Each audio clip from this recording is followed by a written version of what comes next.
Hi everyone! Good evening! I'm back. This is Brusas and welcome back to my YouTube channel. Oh my gosh! This is it guys. Pag-uusapan natin ngayon, reaction natin sa performance na ipinakita ng ating pambato na si Gacini Granados. Panalo ba? Yan ang tatalakayin natin ngayon. But before anything else, hello Philippines and hello beautiful people. Mabuhay! Kamusta kayong lahat? Sana lahat po kayo ay okay at safe ngayong araw na ito. At syempre sa lahat naman ng mga bago nating subscribers dyan, hello po sa inyo lahat. Maraming salamat guys sa pag-subscribe ninyo syempre dito sa channel ko. At syempre sa lahat naman ng makasolid na, makamamasam dyan na laging sumusuporta dito araw-araw, lagi-lagi. Maraming salamat guys sa inyong lahat. Syempre usapang eto na nga, reaction tayo sa naganap na preliminary competition ngayon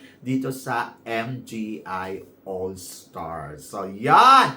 At eto nga, syempre finally, una sa lahat gusto ko muna ikwento sa inyo, grabe, nakita ko na rin syempre ang isa sa mga mahal kong queen na si Michelle D. Alam nyo ba guys, kanina sobrang ang sama na ng pakiramdam ko. Ayoko na sanang pumunta kasi gusto ko sanang matulog, magpahinga. Pero kasi ayoko din palagpasin na pwede kong makita at malapitan si Michelle D. So, yon. Kaya kanina, nagpunta ako doon at ninilaban ko talaga. At parang masasabi ko naman, umuwi akong matagumpay dahil nakita ko yung magandang performance ni Gacini Granados na, my gosh, nabuhayan ako ng dugo. This is it. And then, eto na nga.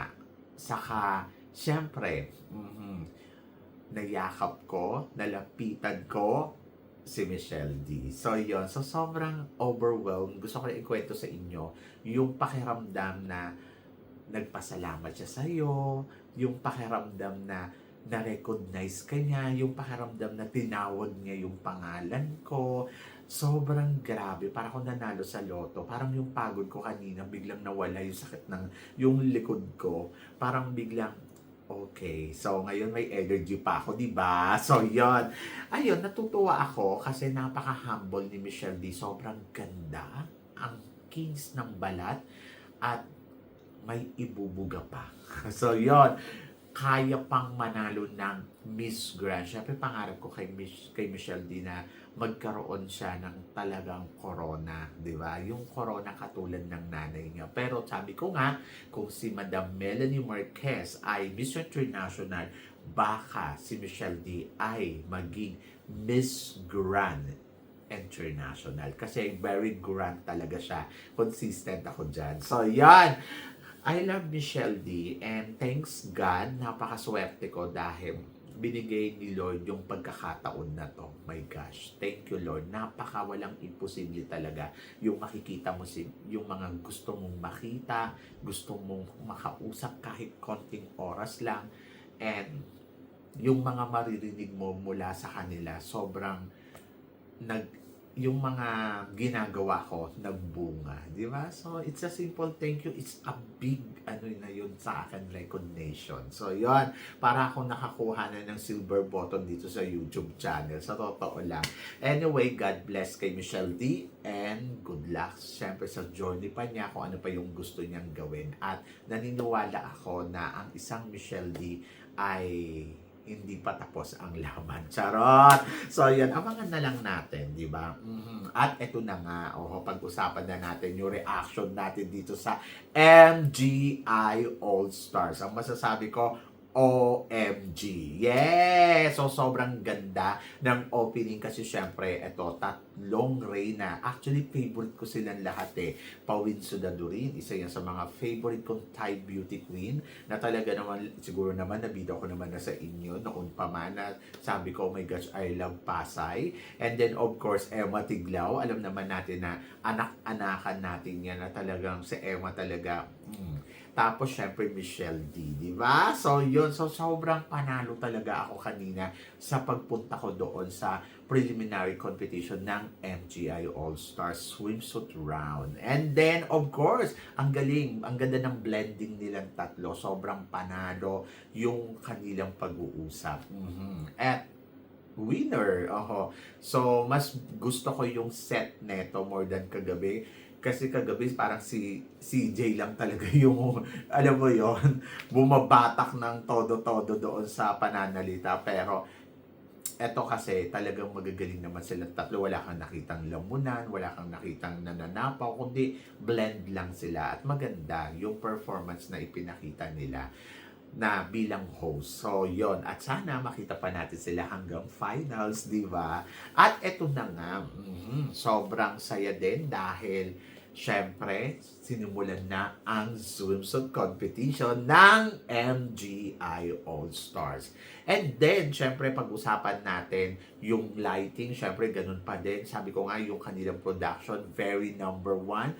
Tapos, yung ibinibigay nilang resolution sa atin, parang ito yung resolution sa Miss Universe. Di ba? Yung Miss Universe, sabi nga ng co-teacher ko kanina, ay, alam mo, sa totoo lang, yung format ngayon ng MGI All-Stars, yung pinanood ko, sabi ganun, parang Miss Grand International pa siya. No. Para siyang Miss Universe yon, ganun na ganun daw. Sabi ko nga, yes, in fairness naman, sobrang liwanag, ang ganda ng ilaw, at maganda din talaga yung runway nila kasi dito kita mo talaga yung energy ng girl. So medyo parang yung iba nakukulangan ako sa energy nila. Sa totoo lang, yung ibang mga rumarampa. Parang ang ganda kasi ng music, in fairness ha, ang ganda-ganda ng music. Sobrang panalo. Tapos, alam mo yon na grabe, yung tunog, yung energy ng music, ang saya. Sabi ko nga, eto yung, tapos alam mo yon parang may meaning yung music sa kanila, no? At eto, lalabas talaga yung motivation mo kung paano ka lalaban sa music na yon dahil ang panalo ng tunog. Tapos, gusto ko din yung swimsuit na suot-suot ng mga candidates. Pati yung shoe, syempre, by Jojo Bragais, di ba? Sa Akin My Love. So, yun. So, sobrang panalo lahat nung nakita ko. In fairness, ang swimsuit nila, sexy pero elegant, di ba? So, napaka-elegante tingnan ng kanilang swimsuit. At panalo ang rampa ng mga girls na alam mo yun na parang hahataw talaga. So, eto na, pag-usapan na natin, kanino pa nga talaga tayo nabighani ng nakita nating rampa talaga na sobrang gustong-gusto natin yung rampa. Ay nako, syempre, inabangan natin, syempre, yung rampa ni Gasini Ganados. Di ba? So, pagdating sa rampa ni Gasini, ito yung nagbigay sa akin na, okay. So, bongga. Siyempre, kinabahan ako nung una kasi nakikita natin na parang umahataw-hataw pa yung mga ibang candidates, di ba? So, pero paglabas kanina ni Gasini, energetic. So, ayun talaga yung isa sa mga gusto kong makita sa kanya. Actually, nung welcome ceremony, ayun yung iniisip ko na sana ganun yung makeup niya, ganun yung ayos niya. Pero kasi syempre bilang queen, hindi na dapat yung nire-repeat pa kasi meron silang mga plano, ano ba yung ayos mo dito, ano ba yung gagawin mo dito. And then I think kanina yung medyo kinurly-curly niya na buhaghag yung hair niya, isa yun sa mga magandang tingnan. Tapos alam mo yun, sobrang panalo din yung makeup, tapos ang ganda ng execution. Sobra. Nilabot ako.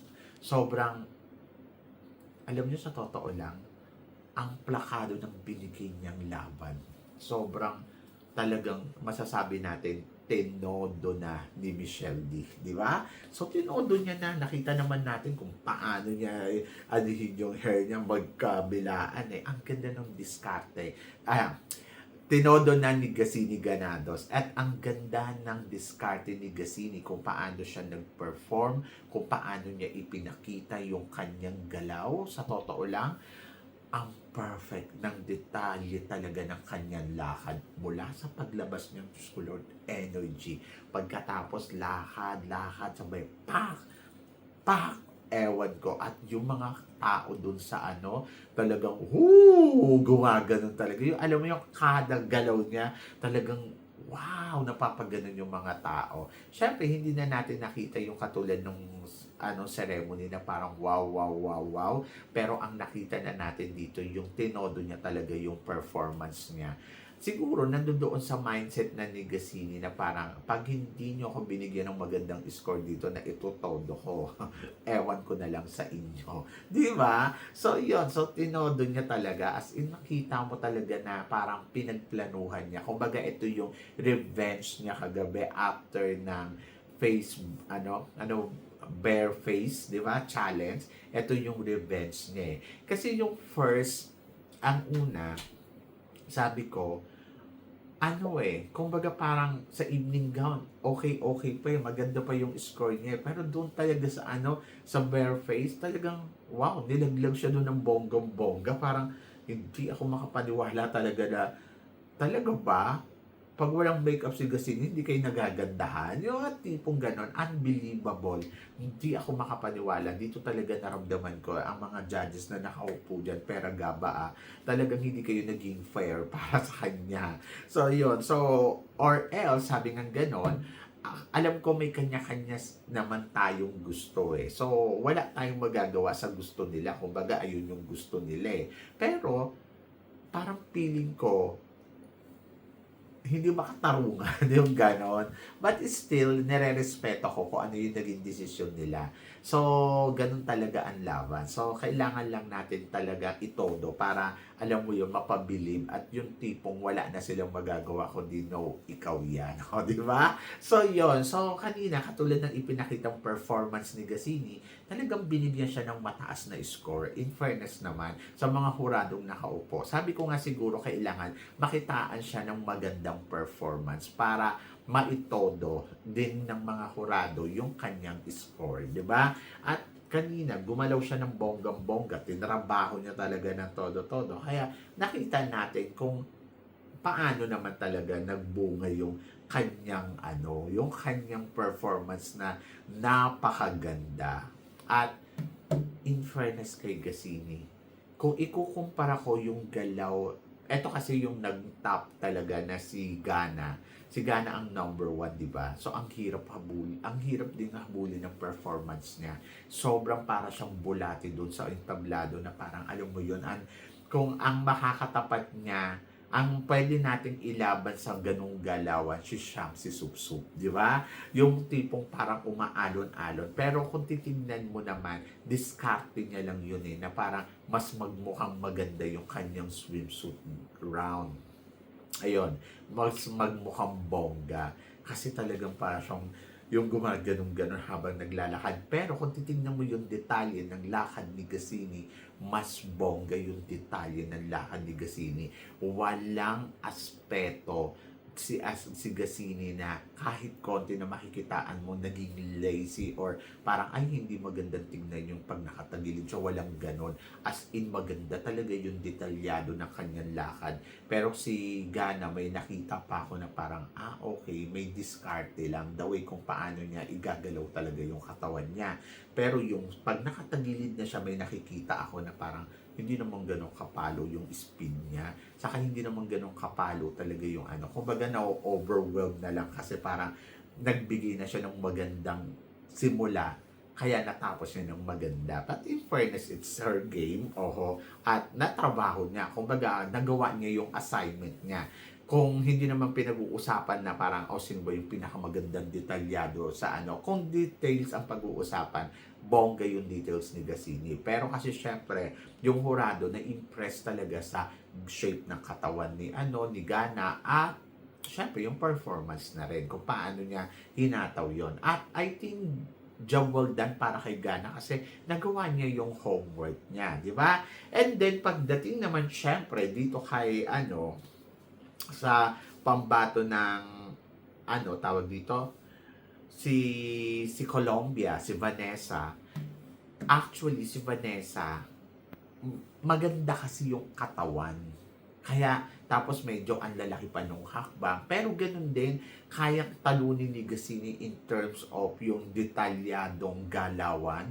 Medyo maano lang kasi, parang ang dating lang kasi ng galaw ni Gassini, parang sobrang ang dami niyang move, ang dami niyang galaw. Kaya parang hindi mo makikita yung yung details ng kanyang ano. Pero kung papanoorin mo talaga siya ng bonggang-bongga, kita mo talaga na, wow! So, yon. And then, si Colombia, ang napansin ko, nagpaganda sa kanya, kasi hakbang-hakbang lang naman si Colombia, tapos pose, malinis yung hakbang niya, yung palo ng mga paa niya, pati yung pitik ng mga paa niya, panalo naman. At ang ganda ng katawan. Oho, sobrang ganda talaga ng katawan. Yung alam mo yun, kinukurbahan niya talaga. Na kapag pumihit siya ng pagganong, talaga kita mo talaga yung shape talaga na yung bewang niya mas lalong lumiit. Ganon.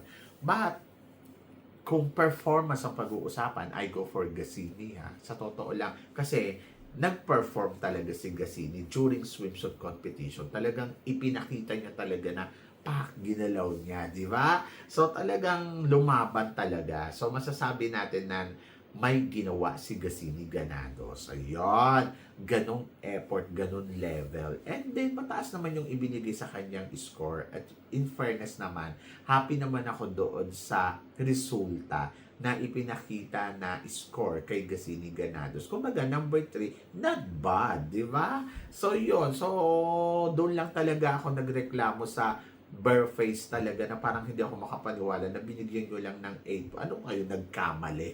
O, di ba? And then, pagdating naman, syempre, sa ibang kandidata, na medyo natakot ako kay Czech Republic kasi maganda din yung score na nakuha ni Czech Republic. At in fairness, may anak na to si Czech Republic, pero kita naman ninyo kung paano naman gumalaw at yung bonggang katawan. Panalo, kaya nakakuha naman ng 9.44. At in fairness ang tataas ng ibinigay sa kanyang score, maliban lang kay Omar na nagbigay ng 8. So, yon. At kay Lupita Jones, 8.5. O, diba? Siguro ayaw nila ng ano. Hindi mo rin masabi kasi maaari yung hurado, gusto, o yung eto ang gusto. So, yon. And then, lumalaban din yung isang Colombia na nakakuha din ng 9.38. In fairness talaga naman kasi sa katawan nila, ang sexy at winner. Basta talaga Latina mataas magbigay ng score si si Osmel, kaya nahatak ng todo. Kung pansinin niyo sa lahat ng Latina, binigyan niya talaga ng ano. So, nag-number 1 si Pate. Si Pate kasi ay talagang mataas din ang nakuha. And then, syempre, Gassini Ganados yung number 3 na nakakuha ng 9.79. O, di ba? Natuwa ako kasi talagang ang taas ng score. Pero, syempre, nag-expect pa tayo na makuha niya yung perfect 10. But, hintayin natin. But, energy ni Gassini kanina, sobrang winner, sobrang panalo.